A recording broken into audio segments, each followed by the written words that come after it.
Okay.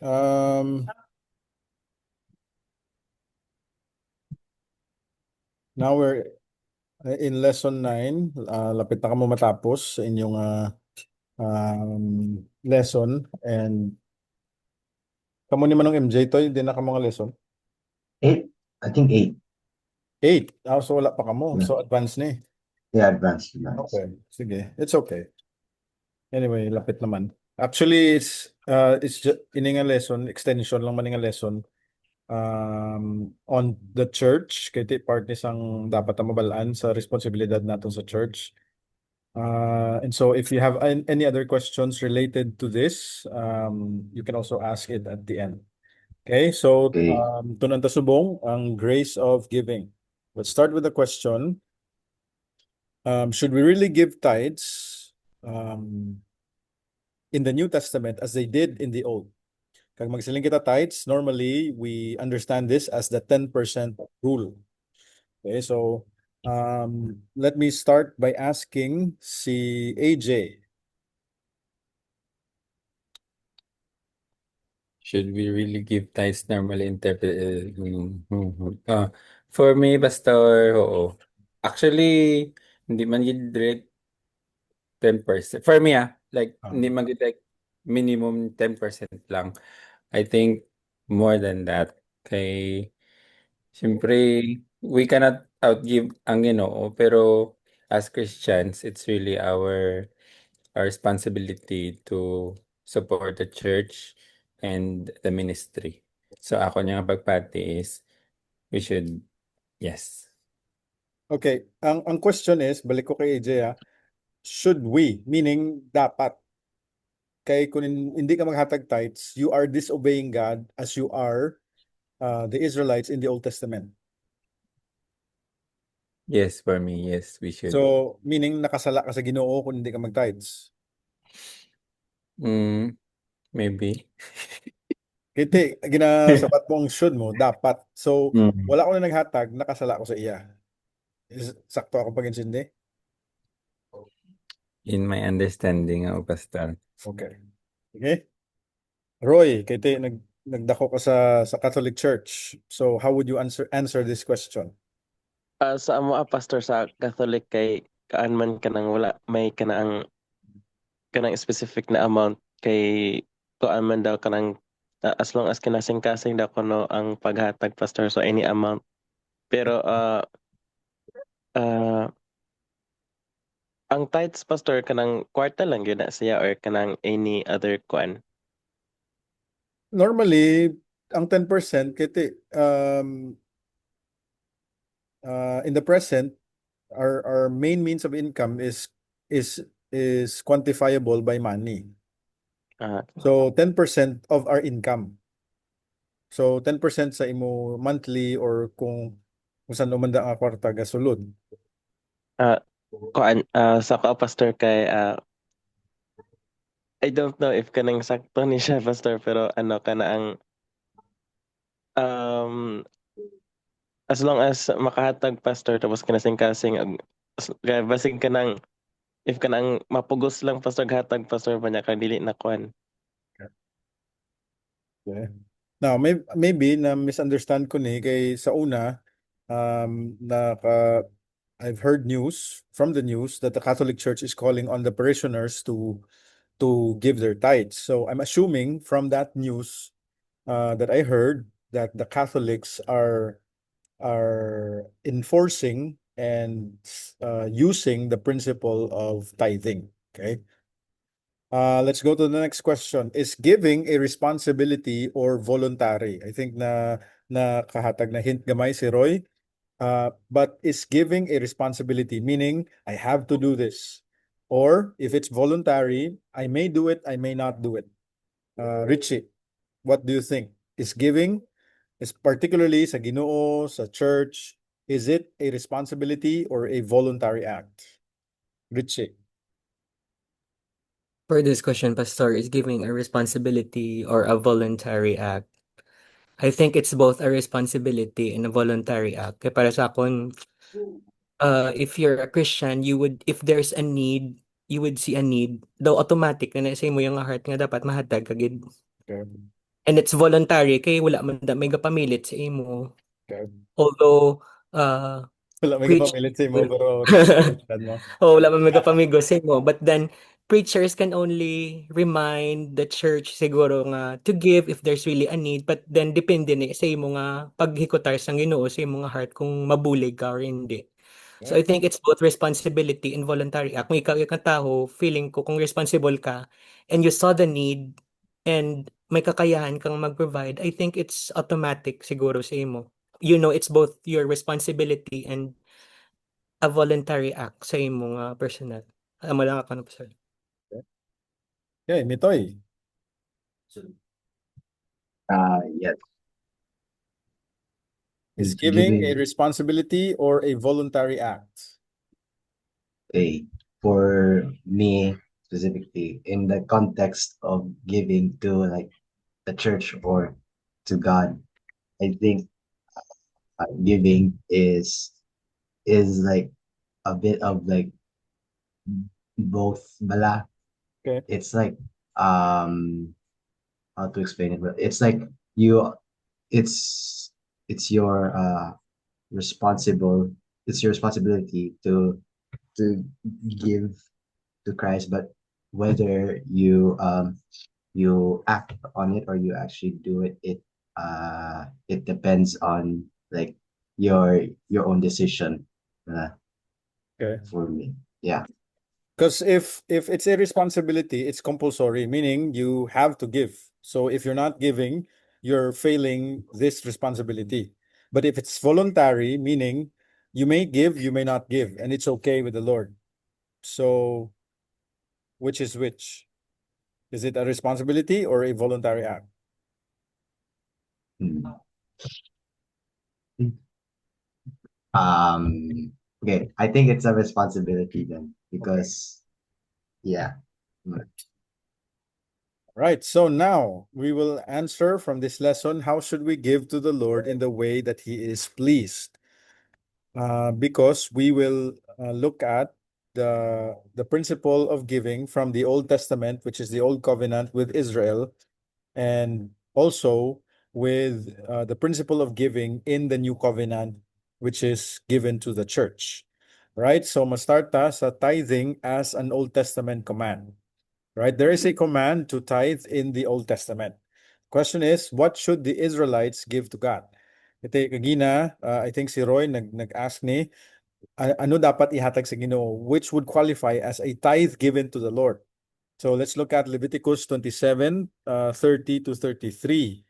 Let's start with AJ. Every title of the land, whether of the seed of the Lord or of the fruit of the trees, is the Lord's. It is holy to the Lord. If a man wishes to redeem some of his tithe, he shall add a fifth to it. And every tithe of herds and flocks, every 10th animal of all that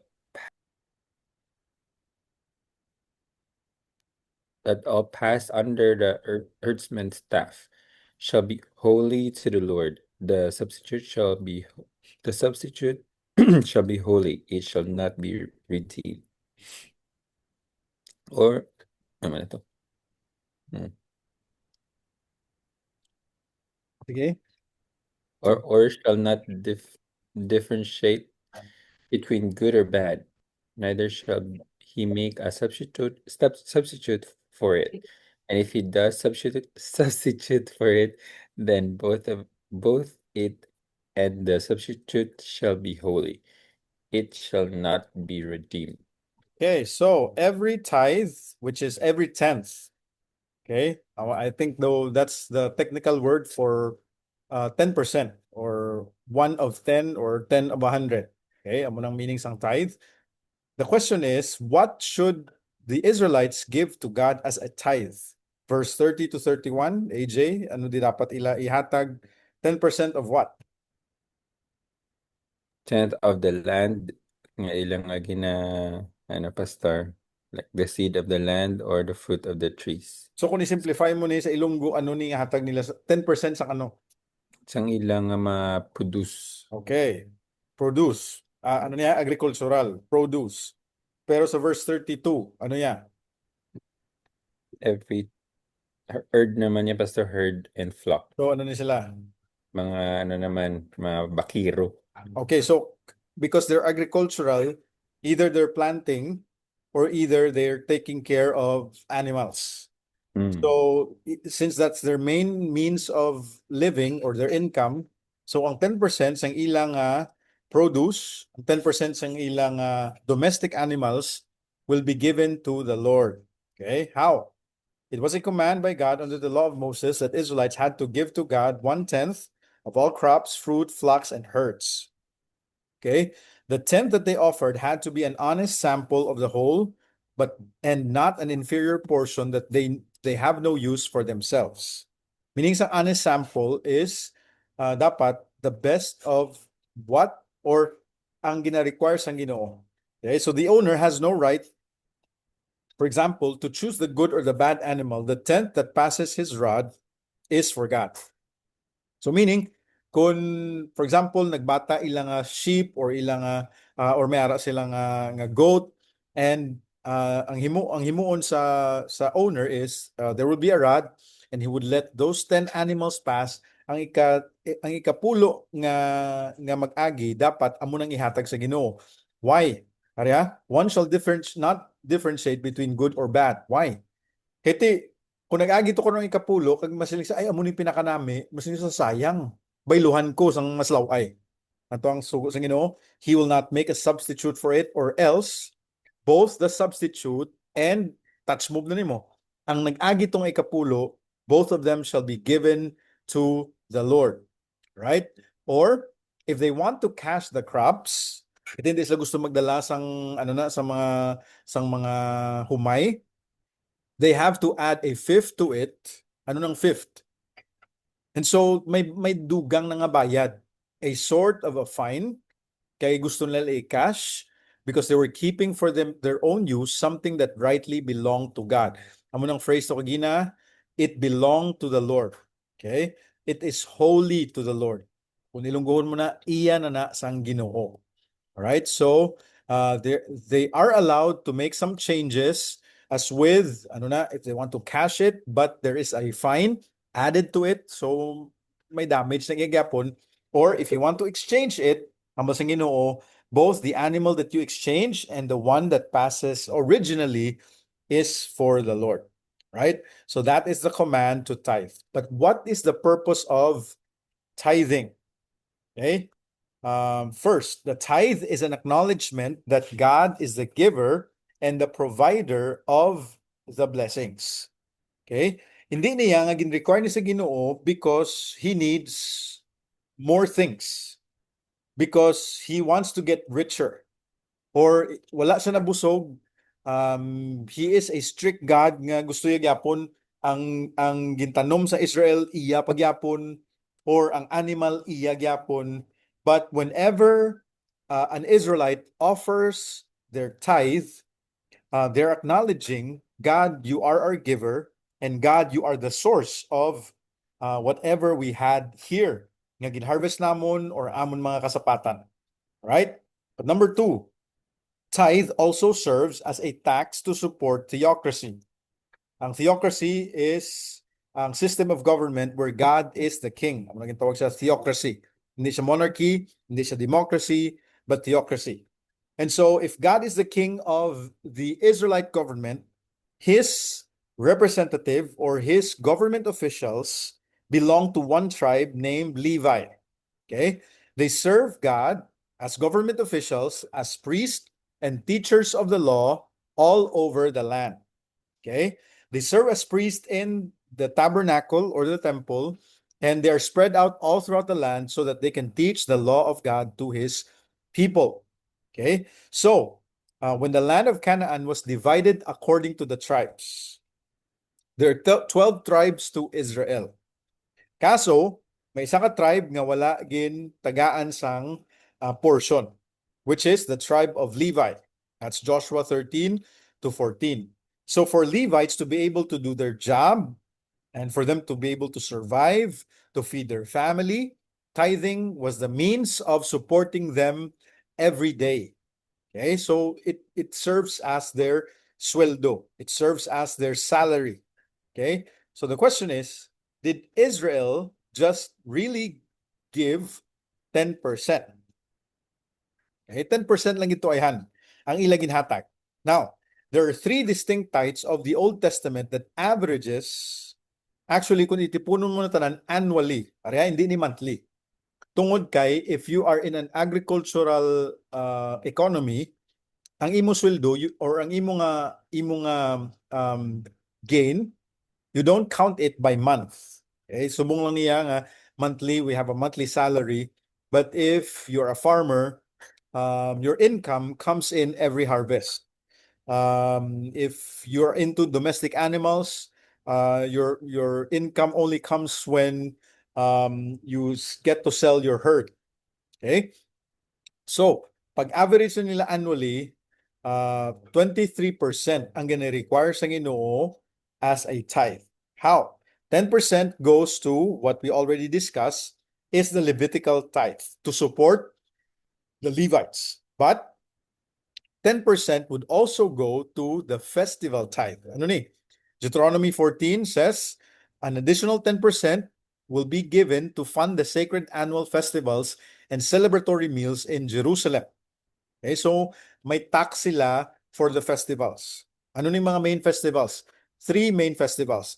The festival of Passover, Pentecost, and Tabernacles. Okay, so three big festivals that every Israelite is required to give as a tax 10% to support these festivals. And lastly, every 3 years, okay, every 3 years, they have to give another 10%. Okay, so although this tithe will only be given every 3 years, though Asian Games or almost an Olympic Games, but every 3 years they have to give 10% for the poor, the orphans, and the widows. So kung staggered mo na in the period of 3 years annually, they are average giving to the Lord 23.3%. Okay, so mga simbahan ni stricto gid nga 10% lang gid ya. Actually, they never understood what tithing in the Old Testament was. Kay if average ang istoryahan annually, they ought to give 23.3%. But take note, we should never think that God required the Israelites to give out of selfishness. Because the command of tithes is always accompanied with a blessing that if they just faithfully give, God will never fail to bless them. Okay? Roy, Proverbs 3. Honor the Lord with your wealth and with the first fruits of all your produce. Then your barns will be filled with plenty, and your vats will be bursting with wine. Okay, so this is a proverb that says if you only honor the Lord with whatever you accumulated, you will prosper in whatever you do. Okay? And so it is a general principle in the Bible that generous people will never be in want. Richie, Proverbs 11:25. Proverbs 11:25. Whoever brings blessing will be enriched, and one who waters will himself be watered. Okay. Whoever brings blessing will be enriched. And I think there's a verse in Proverbs somewhere at the end nga nagahambal that whoever is generous will never be in want. Okay? If you only know how to give to the Lord, God will supply all your needs so that you can be generous. Ano lang ko weird, no? Kaya sa aton isip, dapat ko mag-save, dapat ko I have to keep it as much as I can so that I can enrich myself. But the economy of God is if you know how to abide by my law when it comes to giving. Because you support the Levites, you support the festivals, you support the poor. I will make sure that your barns will be filled, your vats, amo ning ginataguan nila sa mga wine, your vats will burst with wine, and you will be enriched. Okay? And so, this is the purpose of tithing. The purpose of the tithe is to acknowledge that God is the source of the blessing, to thank God for his blessing, and also to support the Levites in their work as God's representative or government officials in a theocratic type of government. Okay. Question. Are we required to tithe in the new covenant as Israel was in the old covenant? Okay. Mitoy, how would you answer this? So now that we know that Israel was commanded to tithe, so us that are in the new covenant, are we also required to give our tithes as Israel was in the old? What do you think? Are we required to tithe?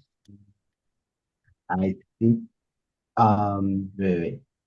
So I don't think you should. I think believers they should like believers they should give that's like what comes from their heart. It's like not like compulsive or like not out of being forced or being not if you're not like reluctant to give. Okay. So I think you are not required. Okay, you're not required. Now let me ask si AJ, kay te imo papa pastor, and I think you've been to enough churches also. Ang mga simbahan nga naagyan mo, are they enforcing tithing? Nga daw, amo gito bala, it's a command. So sugo sa aton sing Ginoo, if you violate this, you have disobeyed God because you failed to tithe. AJ. Okay, pastor. Ah, based sa akon nga experience depende sa mga churches actually. So, may iban nga church nga they really diligent kid sa pag-remind bala sa mga membro nga magano may iban nga lax lang nga siguro depende gid na siya sa pastor man nga paano niya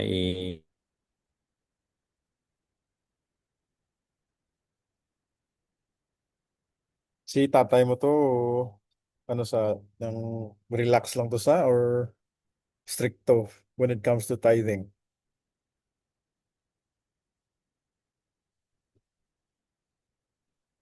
Wala sound out.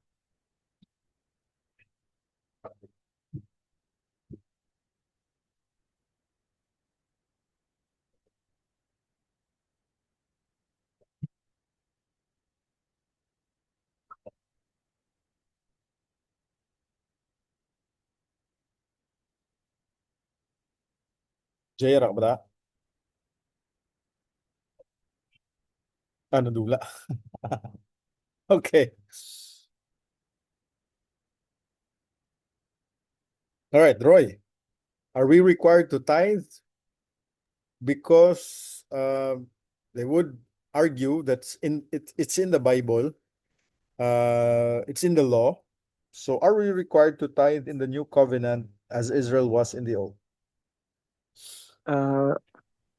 Para sa ko pastor kana ang dili na siya kanang di kuan kana ang mohatag gahapon pastor pero walay specific na amount as long as kung unsay kaya na kana ang kinasing-kasing na mahatag pastor, I think. Okay. Balikan to si AJ. lula pastor internet. Gani. Ako, for me, basta it's required, but sa iban siguro encouraged. Depende kung sa simbahan. Basta. Okay. So si tatay mo to, stricto to sa tithing or hindi? Hindi ko matandaan, bata ko to. Okay, now, to be honest, I'm not good with math, pero diri ko nagsagad sa percentage. Actually, sa 10% man lang ko nagsagad. Kaya nga, ano na, kung ang balon mo pulo, ang 10% sang pulo is 1 peso. Okay, so ambalan kami o ari mo balon pulo, dapat ang piso i-offering mo ni kay tithe mo na sa Ginoo. And we've been trained to do that since we were young. Galing te amo na. Pulo na lang gani akong balon kaan pagit piso. Hindi na guro daw sayang pa ning ano gani basuka. Tagdos da ng basuka te ibakal ko pa na ano na bubble gum. And so are we actually required to tithe as Israel was in the old covenant? Actually, tithing was not renewed in the New Testament. So it is not binding or a binding law for Christians because it is a covenant for the Jews. Okay? Now, although si Jesus, I have to be honest about this, si Jesus, ano ganyan, he mentioned about tithing in Matthew 23. Nga gin-condemn niya ang mga Jews, nga hamaya sa mga Jews, woe to you, scribes and Pharisees. Grabe ka mo ka-stricto sa tithing. Up to the point nga, bisan ang ano na, ang liso, sang mustard, ang liso, sang inyong ano, isipon nyo gid ang pating liso. Nga ang 10% sang liso nyo. And so, the point of Jesus there in Matthew 23 was, you're so good with the little details of the law, but you neglected the weightier things of the law, the bigger things of the law, which is to love and to show goodness and mercy. Okay? And so, actually, nag-mention lang si Jesus about sa tithe, but he never actually renewed it as a command nga dapat ma-tithe gid kamo. So, assuming nga wala na gin-renew, may mga commands in the Old Testament nga gin-renew si Jesus. Ano na? If in the Old Testament, you shall not commit adultery, in the New Testament, it is renewed. You will not commit adultery. In the Old Testament, you will not steal. New Testament, it's the same. Okay, so ang mga moral laws, ang murder, Old Testament, murder pa nagyapon sa New Testament. Okay? Honor your parents gyapon, both testaments. But it seems that tithing was not renewed. And so ano na ni, hindi na maghatag. The New Testament actually teaches about giving. Okay, so ang first principle to sa giving is it should be an expression of our love for God. Okay, let's go with Richie, Galatians 5. Galatians 5:22-23. But the fruit of the Spirit is love, joy, peace, patience, kindness, goodness, faithfulness, gentleness, self-control. Against such things there is no law. Okay, if you have the Spirit of God, because you are under the new covenant, the first fruit the Spirit will produce is love. So the running general principle why we give in the Old Testament or in the new covenant or in the new agreement with God through Jesus is love. We give because we love. That is actually the law of Christ, the law of freedom. Muna ang lingwahe sang Galatians 5. If you notice at the end, against such things, there is no law. Meaning, wala sang kasuguan or layi or any command is against love. Because if you love God, you will give. If you love your neighbor, you will give. If you love the church, you will give. And so we give out of the spirit of love. Okay? Because that is the first principle of our giving in the new covenant. We give because we express our love for God. Secondly, giving also should be proportionate, regularly, orderly, and thoughtful planning. Bitoy, 1 Corinthians 16. 1 Corinthians 16:2. Now concerning the collection for the saints, as I directed the churches of Galatia, so you are also to do. On the first day of every week, each of you is to put something aside and store it up, as he may prosper, so that there will be no collecting when I come. Okay, so the principle here in 1 Corinthians 16 is giving should be proportionate, regular, order, and thoughtful planning.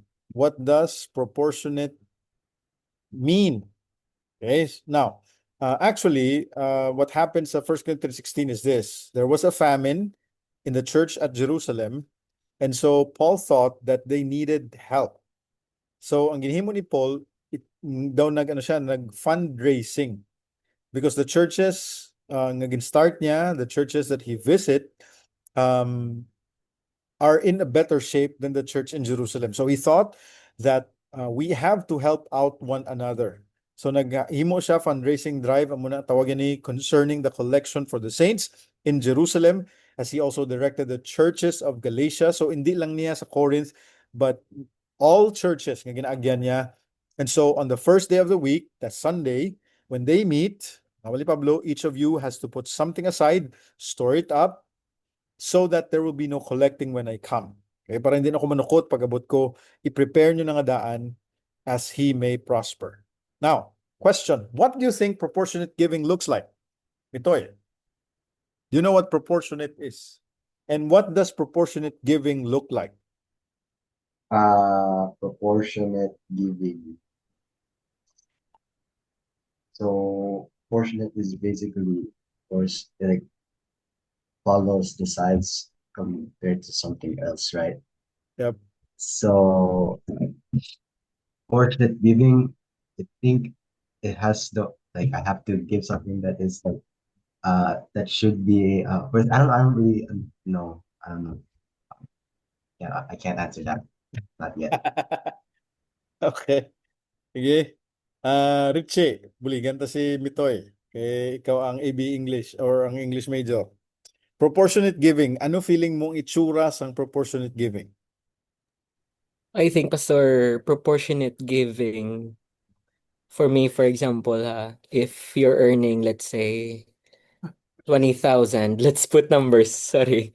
Sige? If you're earning 20,000, kung sa imo yung heart matter, agad 10%, to dapat makuha agad 10% sa imong mga 20,000. Okay. But it's not like, for example, ang isa mo ya, ang isa to ya, for example, katao, mas dako ang ginahatag ya, it doesn't mean nga padakano man imo. Okay. Kay proportionate gani, so depende sa imo nga depende sa imo nga income para sa amo na. Pero again, it depends sa tao kung pasobrahan niya or hindi. Okay. So, say yeah. Now, actually, the phrase proportionate, ginkuha ta ni sa phrase nga, as God has blessed you, or as He may prosper. Meaning, ang New Testament giving has no exact percentage. Kaya ang point ni Paul is kung how much God is blessing you. So if God blessed you with much, you should be giving more. If God has blessed you less, so it's okay for you not to give as much as others. And so kung sa numbers na lang si Richie nangambal kung 20,000 ang imong monthly salary and you're just giving 20 baht per week or butang ta 200 baht per week, is that proportionate? Kung Richie, mag, kung mag 200 baht per week ka, Pastor, if there are 4 weeks, so 800 baht. So kung 5 weeks, tsamba kay maka 1K ka, but I think it's still not proportionate. okay, God has blessed you with much, and so I think ari lang ha, akon basihan sa ni is kung mas dako pa akon ginabayad sa akon nga load, sa akon nga bills, I don't think that that's proportionate giving, because if I can prioritize giving in many other ways, in many other things, God should also be a part proportionately of my monthly budget. Okay, so if God has blessed us with much and we give a little, we should be ashamed because we are not giving proportionately. Okay, and when it comes to orderly and thoughtful planning, it means that ano na, you have to plan out and prepare the amount that you will give. Okay, so I think ang proportionate giving, kung kisa, we fail in proportionate giving because we have not thought it out and we have not prepared it accordingly. Okay, hindi ni parts ng aton nga monthly or kung sa ano man ang budget. Okay, and so ang third nga principle when it comes to giving is 2 Corinthians 8:3. Ari na sila ni Sir Neil siguro, I assume. So, Rhea, 2 Corinthians 8, verses 2 to 5. Ano to? Ano to, Pastor? Sorry, good evening. Good evening. Liog ko basa sang verse. Kita mo da? Okay. 2 Corinthians 8, verses 2 to 3. For in a severe test of affliction, their abundance of joy and their extreme poverty have overflowed in a wealth of generosity on their part. For they gave according to their means, as I can testify, and beyond their means of their own accord. Verse 4. Begging us earnestly for the favor of taking part in the relief of the saints, and this not as we expected, but they gave themselves first to the Lord, and then by the will of God to us. Okay, so din naghalin ang generous giving. I think gin-cite ni Paul ang example sa mga taga-Corinth, ang mga taga-Philippi. Okay, maya, if your excuse for not giving generously is because you're not able to. Amali Pablo, I will give you an example of what it means to give generously. Okay, ha? Christians in Philippi also went through affliction. Okay, they have a lot of problems. They have a lot of suffering, meaning they are in need, but they have abundance of joy. And look at this, they have extreme poverty, but because they have abundance of joy, it overflowed in a wealth of generosity. Meaning, poverty is not an excuse for us to be generous. Look at the phrasing ni Paul. They gave according to their means. That is proportionate. Okay? Proportionate is, gamay lang ila income, sige, so ma-share sila. However, Paul can testify that actually they gave beyond their means. Ano nang beyond their means? Sobra-sobra pang ila paghatag. Of their own accord is what? They were willing to give beyond their means. And so, look at this language, begging us earnestly for the favor of taking part in the relief of the saints. Kung ilungguhon mo ni sila na ganin nagpakitluoy nga maintra sila sa paghatag. Paintraha kami da palihog. And they were not even expecting this. But Paul realized, look at the last phrase, they gave because first they gave themselves to the Lord, then to his people. Okay? So if you can only dedicate yourself to the Lord first, it would not be hard for you to open your hand and be generous to others. Now, this is an exceptional is an exceptional example. Okay? Because they gave beyond their means. So our giving should be generous. Right? Now, in the past, actually landlords would ask for the 90% share of the land that tenants use for using the land for their crops and herds. Okay? This is an Old Testament rule. Nga dapat kung gatrabaho lang kamo sa amon duta, kung gabantay lang kamo sa amon mga sapat, pagka harvest na nagani, 10% would go to you as the peasant or as the worker on the land, but 90% would go to the owner of the land. Galing, ang Ginoo, pila lang ipangayo. Only 10% God asked. God is the owner of the land. God only asked for 10%, yet Israel even failed to give that 10%. Okay? This is why God calls it as an act of robbing God sa Malachi 3.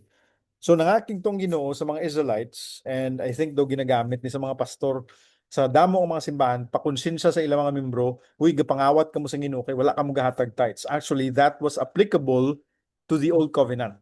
Okay? Because 10% belongs to God. So if you fail to give that to God as a responsibility, as a command, you are practically robbing God. Why? God gave them the 90%. Ang gin-require sa Ginoo 10% lang. May 90 na kamo, kupitan nyo pa, hindi nyo pa ihatag tadlong. And so, actually, sa previous kong church, it's in the farm area. Ang mga members to, some of them are not the owners of the land they use.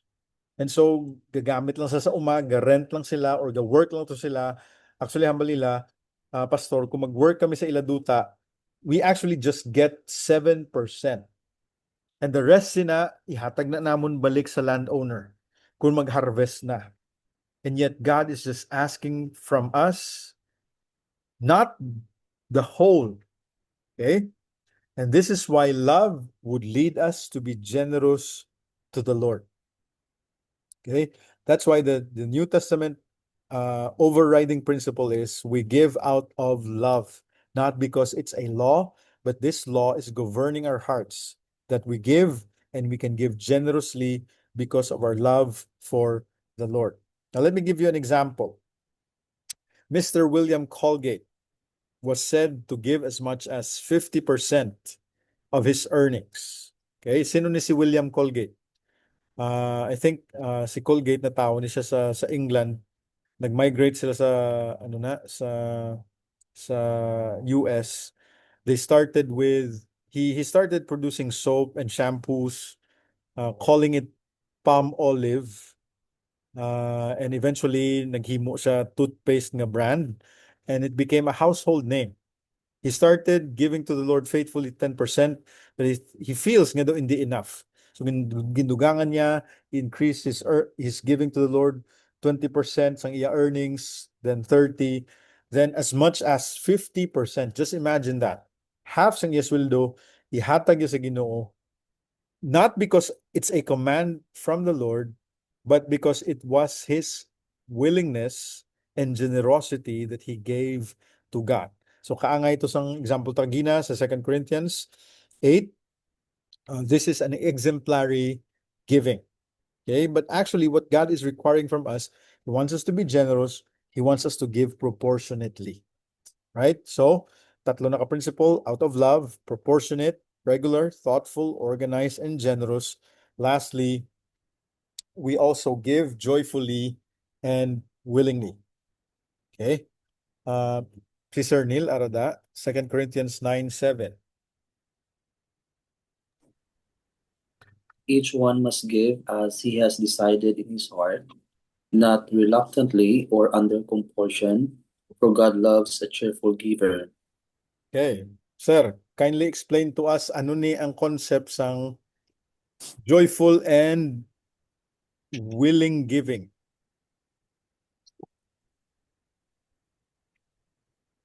Joyful and sa akong pag-intindi ni Pastor, ang paghatag sa Ginoo hindi lang daw na napilitan ka, kundi out of love sa Ginoo, bilang daw response man pala sa Ginoo sa response sang kaayo sang pagpabugana sa Ginoo sa imo.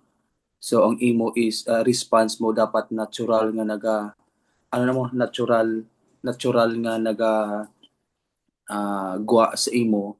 Ang ina nga response nga joyful ang imo pagpahatag sa Ginoo, Pastor. That's why out ang dapat ang paghatag hindi do na napilitan ka na lang kay tungod kay ginkuman sang Dios nga maghatag. Ang hatag na lang waging sugo ko sang Dios. Lain gid nga naghatag ka tungod kay nakita mo kung ano kamayo ang Dios, paano ka gin-bless ang Dios, paano ka ginpabugana sa Dios. So amo to ang mo ginapastor dapat proportion. Kung damo ginhatag sa imo sa Ginoo, nagkakalipay kasi na kag ginapakamayo niya. So dapat magka-flow man na damo man dapat ang imo ibalik para sa Ginoo, but out of love sa iya. Tungod gagin palangga ya kauna, so imo response natural nga maghatag man damo siya because amo na Pastor. Okay. Now, there are two words gingamit rin ni Paul, reluctant or under compulsion. Anong kinalain sang reluctant kag under compulsion? Sir Neil. Ang sa akon Pastor, reluctant daw hindi ka reluctant Is daw it the same or no. different? Ang reluctant daw hindi ka maghatag, ang compulsion daw nadala ka lang sa emotion mo. Daw kita mo sa iban nga daw damos lagi hatag, ako man piliton ko man damo ko ni hatag tungod kay amo na blaw bilang daw pride na lang. So hindi na hindi na out sa cheerful. So something. both of them hindi na cheerful giver. Kay Hindi reluctant cheerful. lang. Okay. Now, reluctant is gaalang-alang ka. Under compulsion is ginpilit ka. Kay may pastor ka, grabe magpakonsensya, hatag na kamo. So napilitan ka lang kay ginakigan ka ni pastor, ginatagaan ka sobre, ginalibutan ka sang offering bag. So under compulsion is you are forced to give. Reluctant is hindi ka tani gusto maghatag, amo na kadamo, bro, sige, mahatag na lang ko. That's why Paul said, you must decide that you will give. Kung pila man ay hatag mo, you must decide in your heart. Because the person who has decided to give will be a cheerful giver, and God loves that kind of giving. Okay? Because you willingly gave, so you will joyfully give. Okay? Let me give you an example. I think may maestro kami sa una, hambaya. Mag-offering sila, pag-offering nila, sa iya nga bulsa, may tatlo ka may tatlo ka banknotes. May 1,000, 500, kag 100. Okay? And so paglibot na sa offering bag as it was used to sa mga simbahan, na-learn naman ang principle sa Matthew 6 that do not let your left hand know what your right hand does. So huya man siya nga pagwaon gid ang iyang kwarta sa iyang bulsa kag pilion niya gid tong 100. Kay nag-decide siya sinang adlaw 100 lang iya hatag. Galing nahuya siya magpakita nga uy 100 ako ni hatag. Nga isipon niya gid. And so he took the chance. Ngati sila nga sige pilion ko lang di isa sa tatlo ko ka mga nga kwarta sa akon nga bulsa. And so pag kuot niya ang nakuha niya 1,000. And so wala na sa choice, alangan bayluhan niya pa to sa 100 kay nag-agi ng offering bag. And so he gave 1,000 reluctantly. He was not giving cheerfully. Right? So that is what reluctance look like, and that is not willing giving, and that is not a cheerful giving. Now, why would Paul say this to the Corinthians? Because out of all churches, Corinth is wealthy. Sa tanang mga simbahan, Corinth is grabe sila kaalam. Pero ang isa ka area that they fail the most is love and generosity. Meaning ining simbahan perti ka kuripot. Grabe sila kamanggaranon pero amo man sila ka kuripot. That's why Paul has to spend a lot of time teaching them, rebuking them, reminding them about giving. It's because they failed in this area of giving. Okay? So we should give willingly, not reluctantly or out of compulsion. So make a decision so that we can also give cheerfully. God loves this joy-motivated giving to others because it expresses contentment in God's gracious giving to the believer that makes every good work possible, and it will result in thanksgiving and glory to God. Okay? Kagina, sa Old Testament, God required the tithe, not because He's selfish, but because He promised that if you only follow me, obey me, I will enrich you. I will make sure nga ang inyong land will produce, ang inyong mga herds will have a lot of children so that you can be generous. Same New Testament principle. You have to give generously, willingly, joyfully. You know why? You will be enriched in every way. And I think may sugpon pa ng verse 7. Ang verse 8 is, God is able to make all grace abound toward you, so that having sufficiency in all things, you may abound in giving. Meaning you will not lack what is needed for you to give willingly, generously, and cheerfully. Because God will enrich you in every way to be generous in every way. Kung ilunggon mo nga, nakulbaan ka mo maghatag, God will provide for what you need. And if you do this, it will actually produce thanksgiving. Sino ni mapasalamat sa Ginoo? Ang mga saints sa Jerusalem, kay ginbuligan nyo, wala ka mo nagkinuripot. So they will thank God because you were generous. And for the ministry of this service will not only supply the needs of the saints, but it will overflow. Grabe nga pag-overflow, no? God will overflow His provision for you so that you can be generous. It will also overflow in many thanksgiving to God. Okay? So by their approval of this service, this will glorify God because your submission comes from your confession of the gospel of Jesus Christ. Meaning, if you believe in the gospel, you will be generous. Ginamba lang ni Pablo, kung tutuod ng Kristohanon, hindi ka kuripot. You will be a generous kind of a person. Right? So, take note, God does not need our money because He is all sufficient. But He ordained that our giving supports the ministry and the ministers of the gospel. Okay? AJ, 1 Corinthians 9, 13 to 14. Nagwa pa siya, Pastor. May inquire lang siya. Okay, Roy. Do you know that those who are employed in the temple service get their food from the temple, and those who serve at the altar share in the sacrificial offerings? In the same way, the Lord commanded that those who proclaim the gospel should get their living by the gospel. Look at this concept. Do gina-tie up ni Paul ang concept ng Old Testament giving nga maya, those who serve those who serve in the temple, which are the priests, ba? Tama? Ano sila ng government official sa Ginoo. They get their food, they get their livelihood from the temple. If they serve at the altar, they share in the offerings. In the same way, God commanded, or Jesus commanded, that if you proclaim the gospel as a full-time work, you should also get your living by the gospel work. Okay? 1 Timothy 5:17 to 18. Rhea.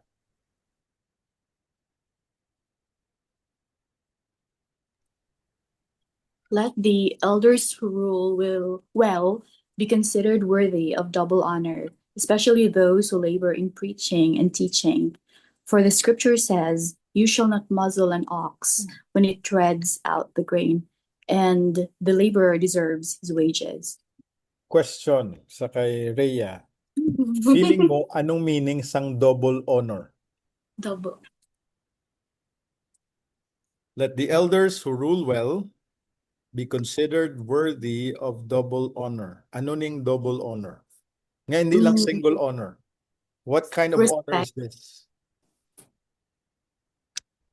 Okay, isa na ng respect. Ano ang ikaduwang honor?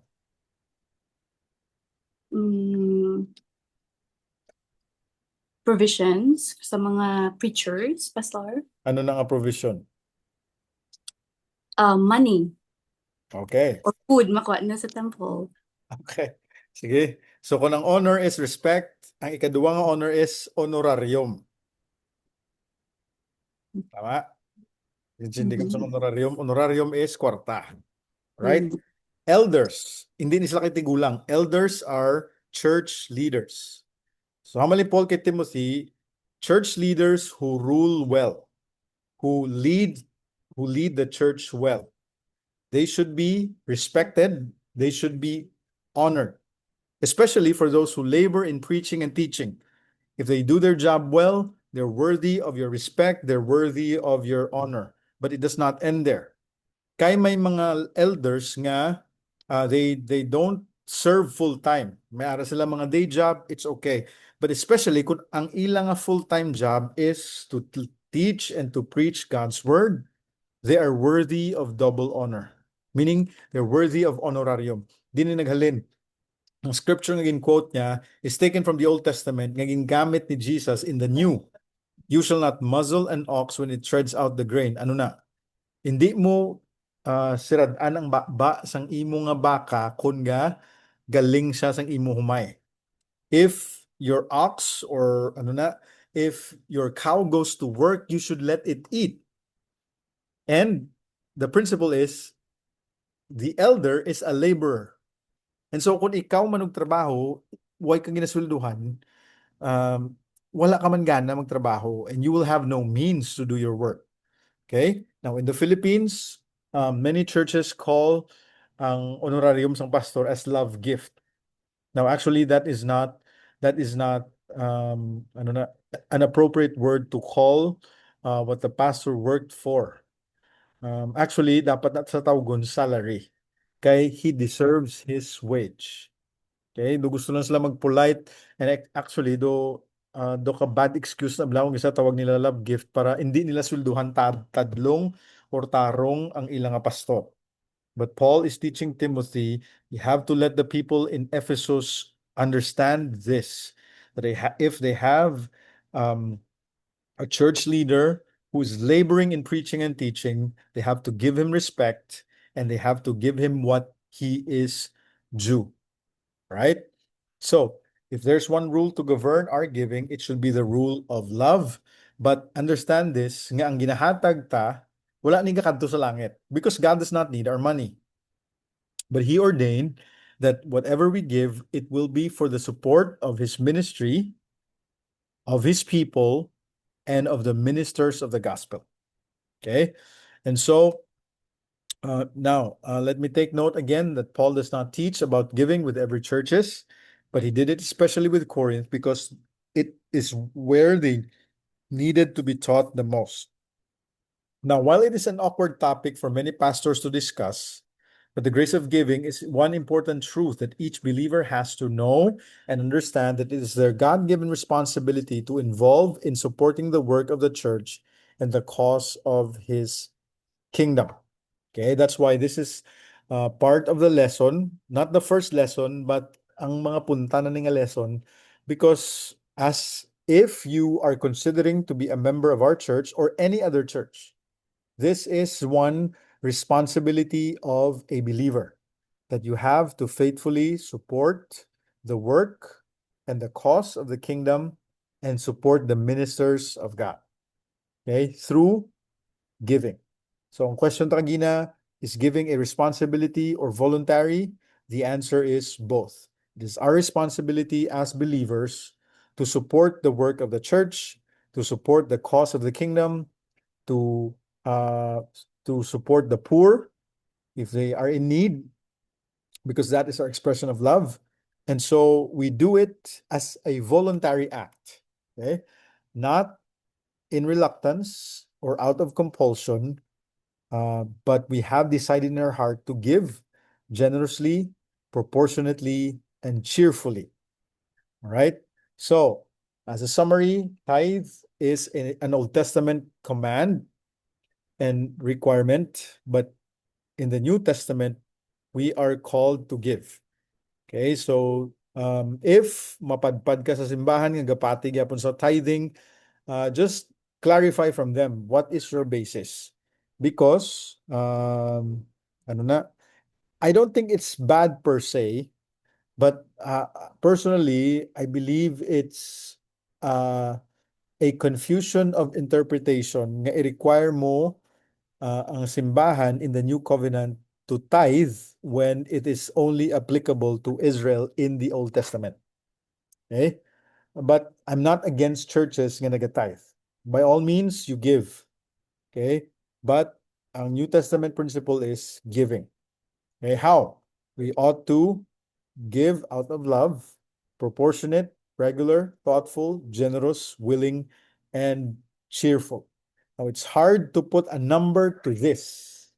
Okay, kaya wala exact nga 10% lang. Although, amo na, may mga simbahan nga, bisan kabalo sila nga hindi na ta mag-tithe, pero nakulbaan sila nga kaso ng tithing, kay basi madula ng 10%. Basi magnubo sa 10% ng hatag, maguba ni karon atong simbahan. And yet, actually, if you teach this clearly to every member, they ought to know the responsibility on how to give. Right? So in case sa aton sa Bangyay, if you notice, every January, may hara kita nga faith commitment. We did that because early on, pagtudlo ko isang giving versus tithing sa simbahan, na deficit ang simbahan. Kaya ate, hindi naman tagali mag-tithe pastor. Ang natabo, wala na sila naghahatag. Wala na sila naghahatag tarong. And that is also wrong. Right? Kaya nga, may ara tayo monthly bills nga ginalagas. And I believe it's wrong for a church to fail in that responsibility nga hindi ka survive atong simbahan, deficit ta permi, nagkautang-utang pa aton, and we have a bad testimony sa aton nga building owner kay hindi ta kabayad rent on time, mapatyan tas uga, wala ta internet because we failed to give. Kay ti hindi manigali 10%. that is also unfaithful when it comes to giving. Right? So ang ginhimo naton is we come up with a monthly budget and i-divide ta equally among present members nga feeling ta ano ang suggested figure that we have to give each person or each family. So ga-suggest kami amount, pero kung hindi mo ya kaya, right? Kung hindi mo na kaya ang suggested amount, you give according to what God has blessed you, right? So salamat that in the past 5 years, wala na kaagi deficit. Kung isa, buhi-buhi lang. But I think for the past 2 years, the members have been generous in their giving. And so we have, I think may mga surplus pa kita gani. So we are able to do more ministries. We're able to share with more people. Tungod, the people have been generous, and that is pleasing to the Lord. Okay? Because it is our responsibility to give. Okay, so muna ang grace of giving. Any questions or clarification before ta maga-close?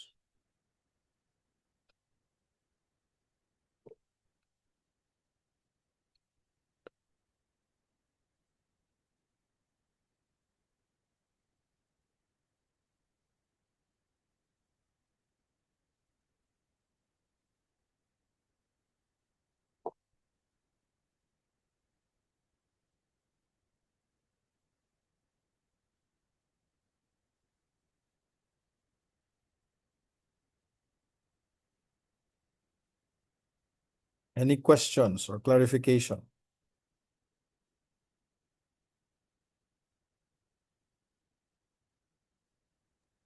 Pastor, question. Yep.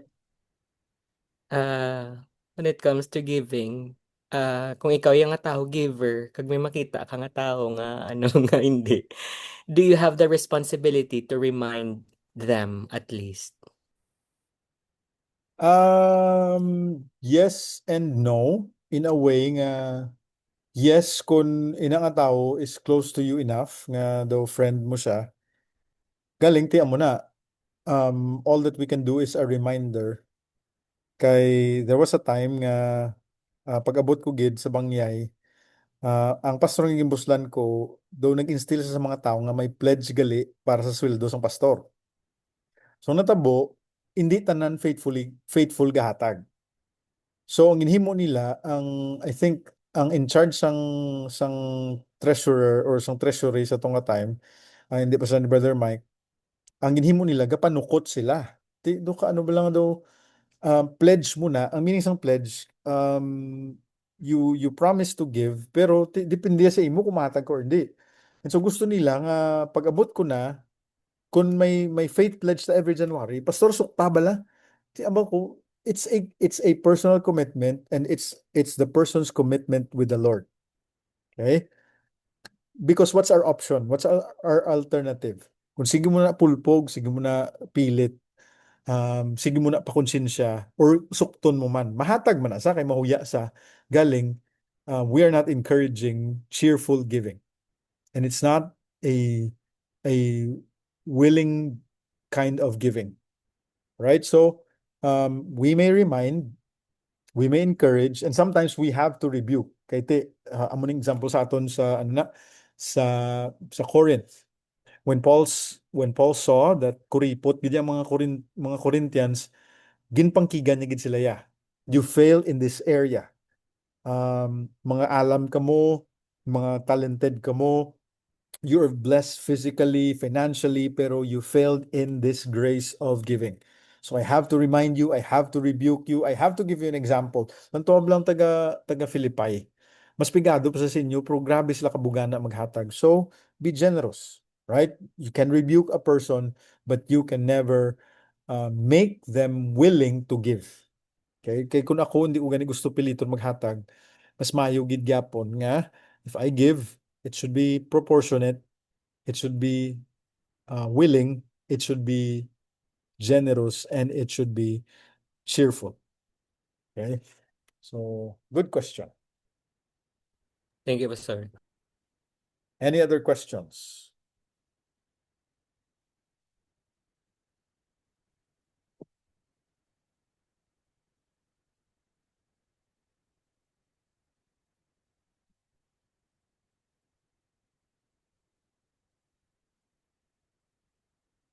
Pastor, Yes. question.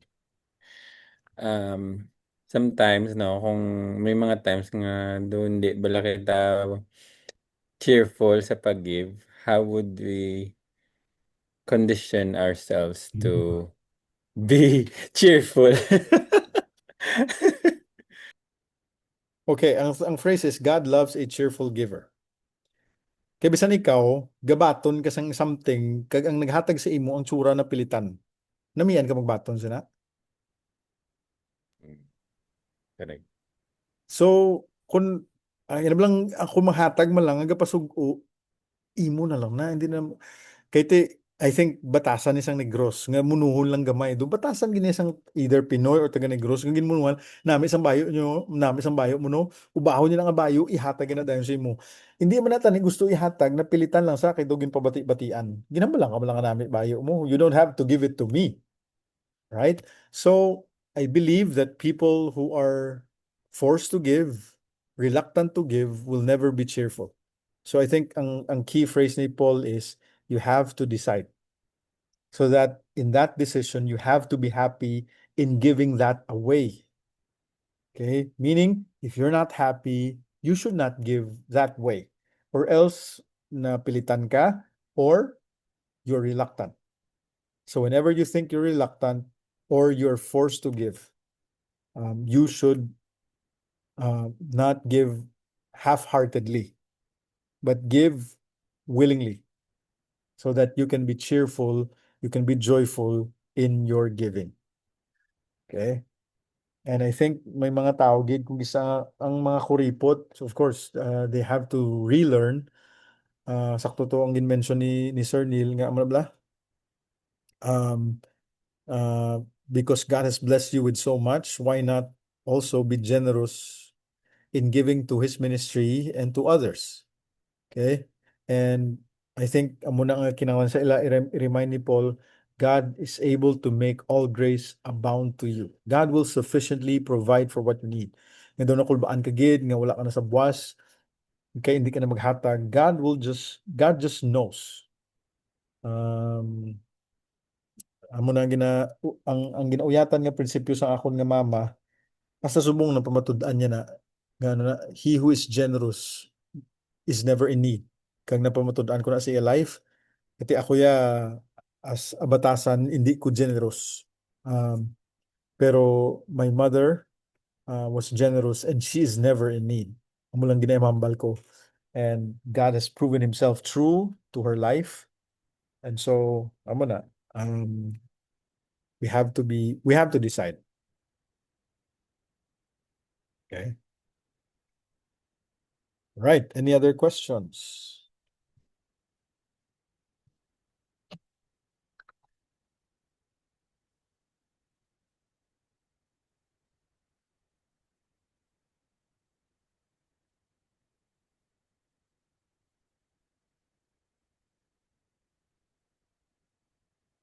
Okay, before ta mag-end, I think sa Sunday, nag-meet kami upod sa mga elders concerning sa mga baptismal candidates. And I think ipa-follow up ko ni kay Pastor Reniel, and it's something that you need to pray seriously about and make a decision soon. Because we are planning, nga kung ready na kamo, we might make the baptismal ceremony or ang baptismal service as a part of our anniversary celebration. Okay? So ang matabo is our anniversary celebration will be on July 5. That's a Sunday sa ICSN.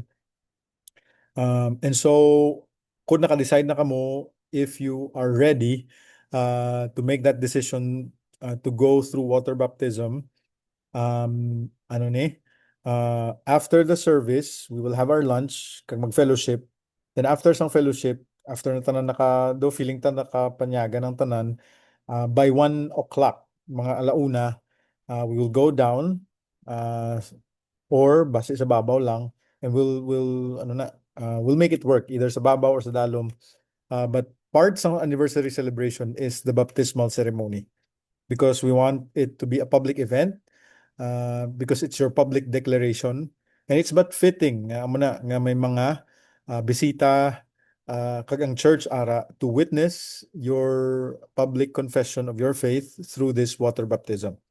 Okay, so I want you to seriously consider and seriously pray about it. And if you have hesitations or may mga questions pa kamo, you can bring them sa kay Pastor Reniel or sa akon. And so, i-announce ko na nga daan subong ang initial nga plan so that we can finalize it. Okay? Makadto ko da by June 25.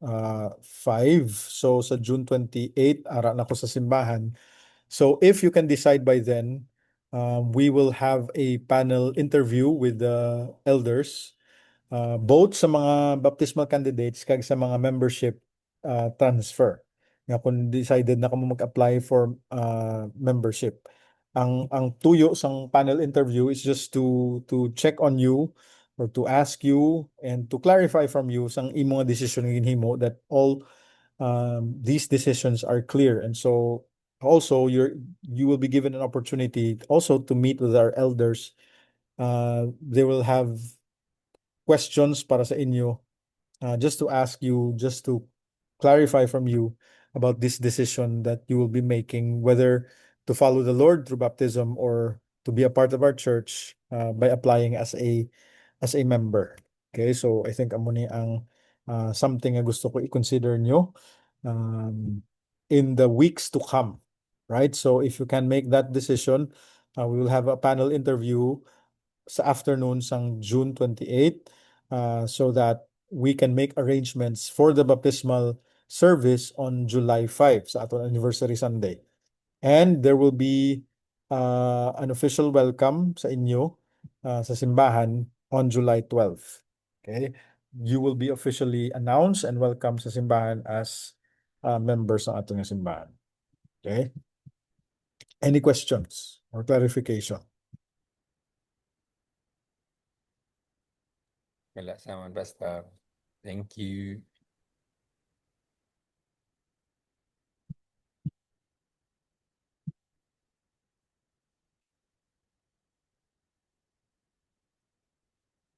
Okay? Kung wala na, I think amo na nga ang ining mga lessons were given to you so that you will have enough time to think and consider ano ginapatihan sa aton simbahan, ano aton nga ginatindugan, and what we expect from you and what you can also expect from us. And so if you have other questions all throughout this month, kete ano pa man lang ta? First week pa man lang ta sang June going to the second week. You can also keep in mind sa mga bagay nga gusto mo pa i-clarify. I think next week may ara pa man kamo session upod kay Pastor Reniel, and if you will be going to church, may time pa man kamo magpamangkot or personally sa akon, please do that before the month of June ends. Alright, so okay, I think diri lang ta ma-end tonight. Thank you Gid sa inyong time, thank you Gid sa inyong participation, and thank you man sa inyong mga questions. Ako personally and all the elders are praying for each of you, whether candidates for baptism or candidates for membership transfer, so that kamo man ang maging bag-ong part sa aton nga simbahan for this year. All right, shall we close in prayer? Can I ask Sir Neil to pray?